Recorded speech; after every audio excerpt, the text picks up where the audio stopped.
guys. Last week we spoke about where to find agents to interview them. Now this week we're going to speak about step number 4 in this process of selling your unit in Norway Village and Miami Beach.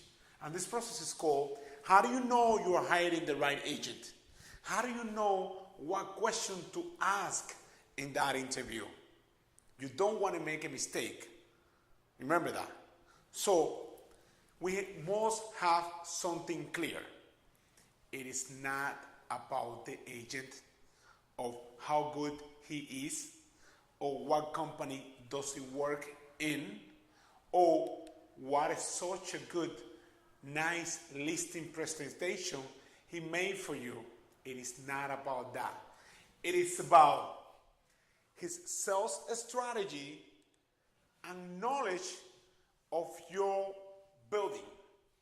His sales strategies and knowledge of your building, and how you, the seller, can use these two to sell your unit for the most amount of money.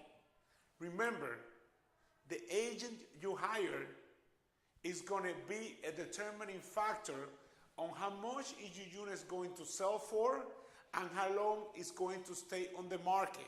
So you got to make sure that you are able to use his knowledge and sales strategies of the building to sell your unit. And how do you test this? Well, knowledge is very simple. You're asking questions. Questions that only a person that is familiar and is an expert in the building would know off the top of his head. Questions such as, how many units active for sale in the building right now? How many units were sold last month? How many units were sold last year? What are the rental restrictions of the building? How prospect buyers are able to get financing in the building? What are the lenders that are financing the building? He needs to know that off the top of his head.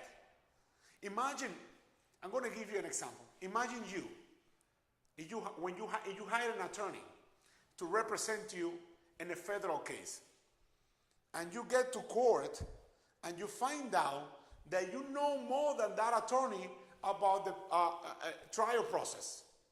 How would you feel?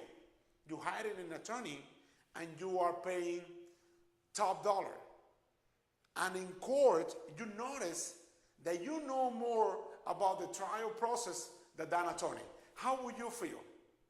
Well, that's the same way you will feel if you don't make sure that he has the right knowledge about your building. And then, sales strategies. You ask questions as well. What does he do? What is he going to do to sell your unit? Show me your marketing strategies that you have used in all the units. How do you make sure that every prospect buyer in the area and in the building knows that my unit is for sale? And they might answer you, they might tell you, oh no, I put it in the MLS. And once I put it on the MLS, it goes to all these sites, Trulia, Realtor.com, Zillow. Guess what? Every older agent in Miami-Dade County can do that. You go and you pass a test and you get your license as a real estate agent, and you can do that. But that's not going to make your unit stand out from the rest of the competitions in the building. Remember, an average from 20 to 50 units for sale in the building. What is it going to do that is going to make your unit stand out from the rest of the competition? And then at the end, you got to tell them, can you give me some phone numbers of all the homeowners that have worked with you in the building in the past so I can call them for some reference about you? And once you know and you test all these aspects, his sales strategies and his knowledge, then you know you are talking to the right agent. And I'm going to give you a tip. Quickly, I'm going to give you a tip. Who not to hire? You can hire whoever you want. I'm going to tell you who not to hire. Do not hire, one, do not hire an agent based on the listing price that they give you. Most of them will overbid themselves trying to give you the highest price to get the listing, thinking that you're going to lower the price in the future. But in order for them to get the listing, they will give you whatever price are you asking for.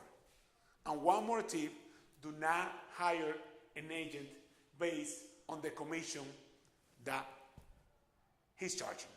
For example, the standard commission fee is 6%. No good agent would do it for less than 6%, unless that you're giving him 3 or 4 listings. But try, test him. Tell him, well, okay, I will give you the listing if you charge me 5% instead of 6%. And he says, yes, I will charge you 5%. That's a big sign not to hire the agent. You know why?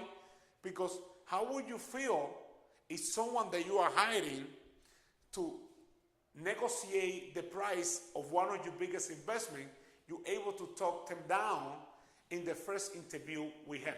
How do you feel he's going to negotiate the price of your unit in the future?